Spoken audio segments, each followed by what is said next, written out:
This is the Reinforce Your Gym podcast with your host, Dustin Vogel. This show is about arming gym owners with the tools, strategies, and lessons they need to take their business to the next level. That way, they can make a greater impact in their community. Now, let's get to work and reinforce your gym.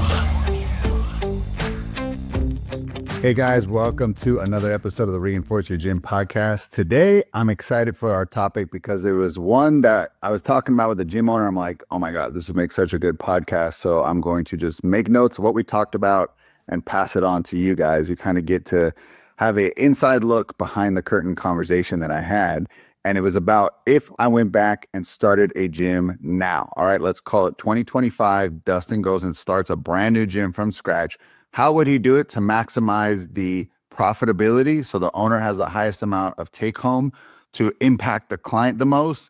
And then lastly, is probably the least effort to run as a business. All right. So if that sounds like something you're interested in, well, then buckle up and get your notepad out and let's get that information into your hands. All right. So as you learn about business, the longer and longer you're in it, you get better at it. Think about it like with your reps in the gym. The more and more that you've done squats, your form has improved. Well, there's so much data to show that the first business a business owner starts is not their masterpiece. It's not their best. They get better at it as time goes on. And to prove this point, the Netflix founder has claimed that Netflix was his seventh business he started. Many of them people don't even know because he shut them down. And that's why we got to take his word for it. But he said Netflix was his seventh business he started, guys. But he carried the lessons from the previous six. Maybe one, he learned about marketing. Another one, he got better at recruiting. Another one, he learned about timing, setting up a business when there's a high amount of demand. These are all things that helped him to be the founder and shaped him to be the one ready and able to run Netflix, okay?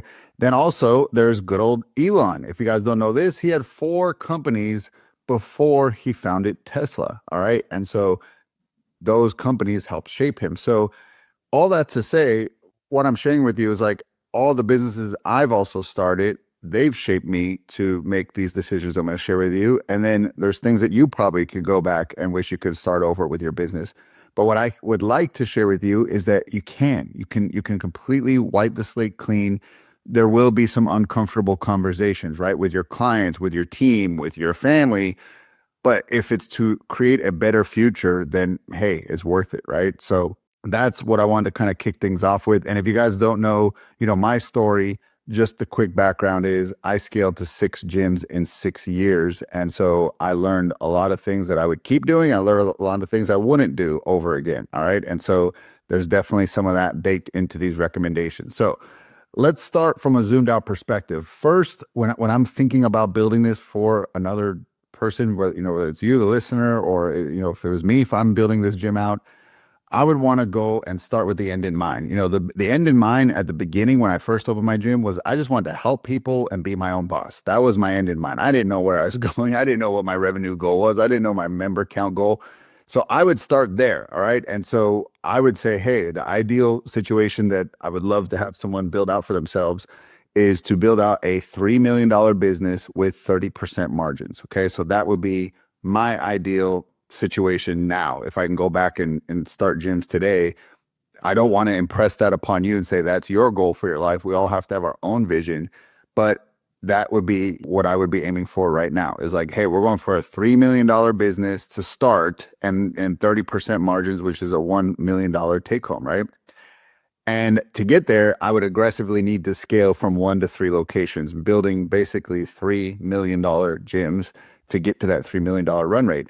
The model I would do to get there would be small group training, because if you guys have, heard me share about this in the podcast, it's to me the perfect blend between your one-on-one PT and your large group. You can charge higher prices, but you leverage your payroll way more and not having to have one person basically to one person. That definitely is a hard thing to scale. And I mean, look at it. How many scaled personal training studios do you see around the country where they have multi-location? If they do, there has to be some sort of group format, and that would be small group training. So to me, that's the wave of the future. More and more people that have disposable incomes will want to be into that type of training.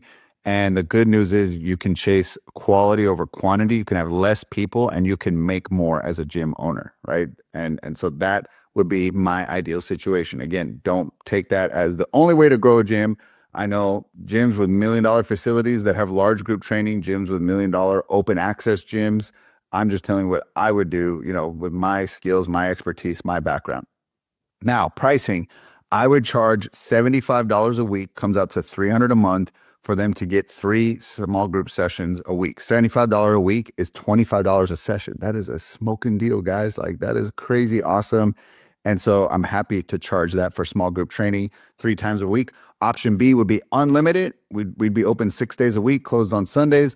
It would be $100 a week or $400 a month. Okay. So look at it this way. If you only had 200 clients on the $400 monthly package, which is totally doable, when you multiply 100 weeks over 52 weeks, again, I'm a big fan of weekly billing. Your lifetime value of a client for an annual membership is $5,200. You only need 200 clients paying you that to make $1 million gym. All right. Totally doable. If you have amazing culture, team, location, and smart training, and just, again, good relationships with your clients, and you're getting them results. So this to me would be the easiest path to get there. Now, will it be completely easy? Like no hard work, no friction? Absolutely not. It's business. There's still going to be difficulties. But to me, it would be the highest leverage to get there. Also, this is, again, from my experience, I would go back and I would build out all my gyms to have at least 2 zones or even 2 separate built out rooms to run sessions at the same time. So what you can look at for an example is an Orange Theory. You enter, and they kind of made this conveyor belt of fitness. You go to the right and they have all the cardio, right? Treadmills and rowing machines, and there's a group there. When you finish that section, you go to the back and you do your strength, and there's a separate coach running that. And then there's like a little tunnel that leads you out. And so it's like this perfect circular kind of like conveyor belt of fitness. And so what they're allowed to do is they're allowed to have 2 groups working with 2 separate coaches at the same time, which means you can maximize your busiest session times. You guys probably know that's early mornings and late nights. So I would want one coach with his small group to just take up the whole gym. I would want there to be 2 going at once. I've even had a gym up to 3, and that's helped us skyrocket our EFT because there's these prime session times that people want. And if it's sold out, you start to get a lot of frustrated clients. You get a lot of people bailing on you. So being able to service the most demanded times gives you that competitive edge. So that's what I would do is I would have either 2 separate like stations for 2 coaches to run a group of 6, or I just build like a dividing wall and I have literally 2 rooms going at the same time for small group training. Now that kind of leads to space. How much space would I be looking at? Probably 2,000 and below, right? I used to go for bigger's better, 3,000, 5,000 square feet. I've had spaces up to 6,000, but like you just end up with a lot of dead space that you're paying for. And there's, everything that's not training floor to me is not revenue generating. So lobbies and offices and front desks and like all this, like, extra room when the money's only made on training floor. So I want to maximize. I want the space to be 85 to 90% training floor and only 10% is left for, hangout space, because most people don't hang out anyway. They train and they bounce. They got things to do. So that's that. I might have 1, maybe 2 offices at max, and that would be the ideal setup. So what I would want to do is go around and look for spaces that are about that size, that are in amazing locations. All right. Like this is a huge competitive advantage that most gym owners kind of like messed up on. And that's choosing a cheaper rent on a crappy part of town rather than paying the higher rent on the good part of town. People with money are concerned about their status. They don't want to be caught dead with their Mercedes, their BMW, or their other nice clothing, or their nice cars, their nice, the rings on their, hands. They don't want to take that stuff and go to a decrepit part of town. So that is something that, again, gym owners, I get it. We were on a budget. I was one of them. I've had multiple locations, more in a warehousey kind of beat up part of town. And I got people to come out that way. But if I could restart, or when the lease is over and I move my gym, I would go into a more higher end area. Now, again, I want to caution that I don't want to bite off more than I can chew. I've seen people have absurdly high rent. It's very stressful to make that rent and to become profitable. So it's that medium ground, right? And I know I'm kind of being vague, which isn't helpful, but DM me if you want me to, look at your space and give you my 2 cents.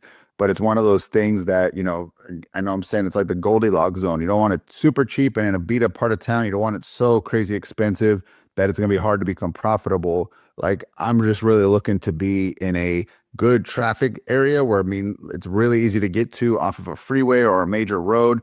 Again, people plan their day and their routes. And if you can be part of that and be where their hustle and bustle is, that makes their life easy. If you're next to their grocery store, if you're next to their kid's school, people tend to build their lives around these 3-mile radiuses. And if you're like way out of the way, that will become a friction point when they're spending more time in the car than they want to be.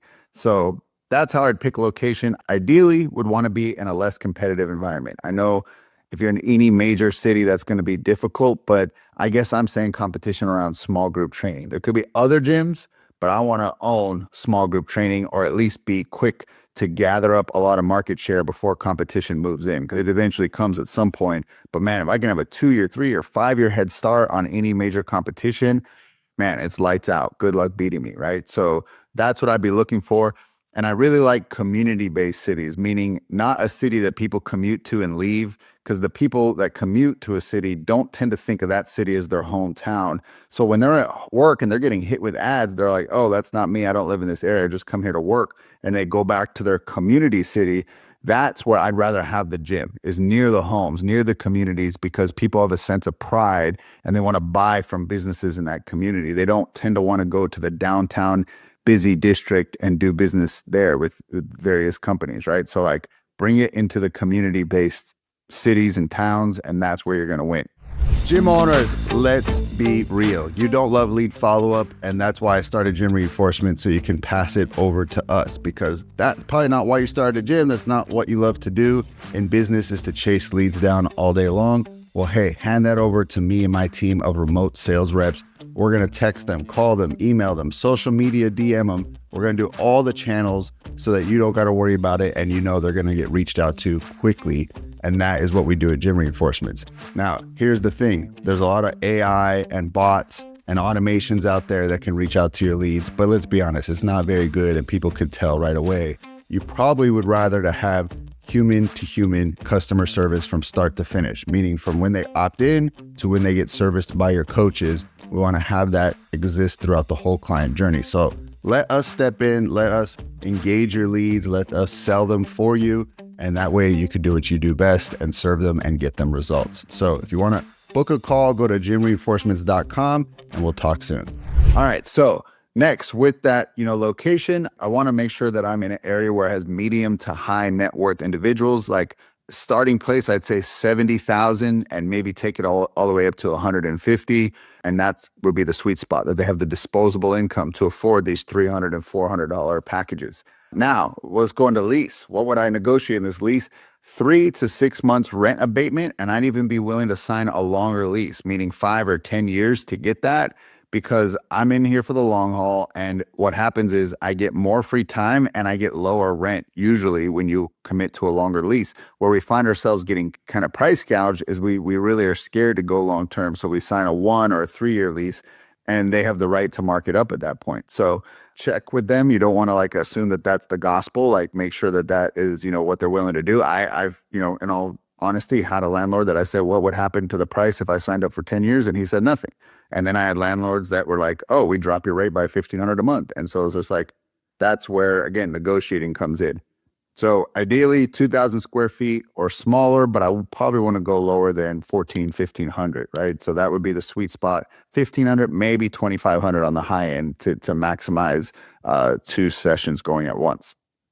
All right, next, I would actually bring in a designer, all right? And maybe you can find someone who's on the come up, that they're trying to build their portfolio, so they're willing to work with you on price, or if you got friends or family that got a really good designer eye. But let's face it, guys, gym owners don't tend to have good designer eyes, right? They're good at programming, they're good at coaching, but gyms can tend to look really beat up and wretched. So we want to make sure that you have a beautiful space. So this comes down to picking the paint color, to the decoration, and I'm talking the non-fitness stuff in there, right? We're really good at picking our favorite cable machines and treadmills and dumbbell set, but like what, like some nice plant life, right? Or some art, wall art, or, like if you're gonna put a mural, we tend to put really hardcore stuff that scares people away, right? It's like graffiti art or, just like, I don't know, crazy stuff. So like let someone come in and say, okay, you're trying to attract higher net worth individuals. Let me decorate it with that in mind. There's space they want to be in. Again, gym owners, I'm going to say, not the place you want to be in. Maybe you're not even your own ideal customer. What do they want so that I can give it to them and get those high net worth clients, right? What do the bathrooms look like? Really nice bathroom. Again, this is something people are going to judge you on. If they walk in, there's really just nasty, old, outdated bathrooms, the front desk, and then, of course, your favorite part, I bet, and that's the equipment. So I want to really do a bougie build out, if you will, because this thing is going to attract people and make me like great income. So I want to put that front end investment into it to make it look good. So again, that's what I would do. Now, color scheme, I'm not here to like force anybody to go any one way, but in my opinion these days, I would just go with a classic black and white. I think that that's timeless. It's clean. You don't have to spend a lot of money on, paying for multicolored flyers or business cards or website. You're like, we just do black and white writing on our t-shirts, on our business cards, on our walls. Clean, simple, timeless. You can sell this gym in 20 years and it'll still look great because, again, that never goes out of style. So that would be my opinion. And also people just love, like, whenever you put out fitness gear, the black always sells the most. And it's because for people who are not happy with where their body is, it's a little slimming. For the guys, it still looks a little hardcore. It kind of goes with any other color you want to go, have it with. So it's just like, it just solves a lot of attire and gear problems. So, again, not saying you can't sprinkle in some color or add accent color, but that would be my two basic colors. Again, that's probably one of the smallest problems on this list, but one that I thought I would just share because I shared it with the owner. All right, now let's go into additional and optional build out would be a recovery center. So that would be next door, ideally, to this space. You would find a spot that's got, call it 2,000 square feet, and then maybe next door 1,000 or 1,200 that you can make a recovery center. Now, it could be in the same shopping center, it could be a couple suites down, it could be across the street. But the reason that this is such a cool idea is that this is where the market's going, that people are wanting this and they're paying for it. And, there is a lot of great benefits, as we know. So what I put in there, of course, some cold plunges and some saunas so people can do contrast therapy, the compression boots. I would build out a massage room. I wouldn't have this place completely, on your own, serve yourself type area. I would have people that are specialists in here. You could bring in a hormone specialist that is in the facility twice a week, and they talk to people about GLP and they talk to them about testosterone replacement therapy. And like, you have an expert in there operating and paying you rent and probably giving you a reoccurring affiliate fee, right? And then you can have a massage therapist also renting the space. So you can just build out a couple small offices in here, and then the rest of it is just a big open space. And I also think that something that people want more and more these days is mobility, whether it's foam rolling or just, again, mobility drills. So even having a couple of TV set up with videos on a loop, and you have one for, shoulder mobility and lower back mobility, and it's just on a loop, and people can do that before they go into their workout. A coach can tell them to come in and do this on their off day. But these are the things that I would put into this recovery center. And then I actually think to maximize the training space, I wouldn't like display supplements or gear in there. I would actually put it in this recovery center because it kind of goes with that theme, nutrition. And so then people can go in there. And this is going to be more like of a Zen space. So when you have a salesperson going in there, a general manager, they can kind of talk a little bit more calmly, and they're not talking over the loud music or the coaches yelling in the training room. They could be in this recovery center and talking about supplements and gear. The last thing, if you just happen to have a lot of space and you don't know what to do with it, you want to maximize its efficiency, I would build out a podcast studio. And that's just going to be the wave of the future, is going to be education and entertainment-based content. So what you can do is you can go in there and you can have coaches corner roundtables with your coaches. You can bring clients in there and interview. You can bring business owners that are, a local inspiration that you want to like pick their brain on business and then how they stay healthy and fit. But like, this thing can become your content machine, and you can set up permanent lighting and, video so that you could just go in there, turn it all on, and boom, you're recording. And again, I think that where we're going with content is it's got to either be educational because people do like to go on social media and learn, or the other big one is entertainment. Okay. They do say the third big one is encouragement, which is telling inspirational stories, sharing, inspirational stories. And that could be done as well. But those are like the 3 E's, right? Is going to be education, entertainment, or encouragement. But man, I just see entertainment being the big one right now because people are gathering a entertainment-based audience, and then they're also on the back end telling them about what they do for a business standpoint. So it doesn't feel pushy because if all you're posting is offers and telling people why they should work with you, it starts to become off-putting and people will unfollow you, right? Or they'll just, never even follow you in the first point. So putting out entertainment. So it could be like skits that your coaches do. It could be taking like a viral video and putting that at the beginning of one of your videos. It could be doing a green screen and talking about what's in the news. But these are all things that, again, will help the content to feed these things. And now what's cool is if you do have a recovery center next to a training center, you can actually do education on both sides of the house. So I did put that in the optional category because not a lot of gym owners are going to be able to do that or want to do that right out of the gate. They might think of that as an add-on, but I just see that would be the ultimate way for you to like really own the area around fitness and training. That's all science-based and smart. And you can even sell crossover memberships because obviously there has to be an extra fee for them to go to this recovery center. And that's on top of their training fee. All right. Now, last thing that I would put is just from the marketing standpoint. Obviously, I own a marketing agency, Gym Reinforcements, so I can't not have a list with no marketing on there. But it's just from my own experience how different things can be that I've talked to so many gym owners and it blows my mind. They had no marketing going to their grand opening. They had the if you build it, they will come mindset. I built it. I announced it on social. I told my friends, why is no one in here? Why am I struggling to get to the break-even point? I can't tell you this, guys, enough because every gym I opened it this way. So to me, I can't see not doing this. And I've helped many friends open and many of them to 100 to 200 members right out of the gate. So they're profitable on day one. So I have a grand opening system, but I would say if I can go back and start a gym today, I would put more into it. I used to put $7,000 to $10,000 was roughly my budget. I'd take it to 15, maybe even 20, because number one, marketing costs have gone up. But number two, I just know that front end expense has solved so many problems. It's the big domino that solves so many problems down the road. And being cheap, like again, I know gym owners that wouldn't even blink to spend that much on ski ergs and assault bikes and sleds. 20K, boom, here you go. Then we say, give it to Facebook, and now they start getting tight. And it's like, don't you realize the equipment actually makes you nothing and the marketing is what makes you the money, right? And so again, I got to just point that out, that I would probably do a combination of education, demonstrating your expertise around fitness and fat loss. I'd do entertainment, do some skits, do some fun things with your team, try to keep it light. And then of course, encouragement, share your clients' stories and do this leading up to which I would probably do minimum 4 months, 16 weeks of grand opening hype to get my list built nice and big and to get a lot of pre-sales so that I'm breaking even and probably profitable from the get-go, okay?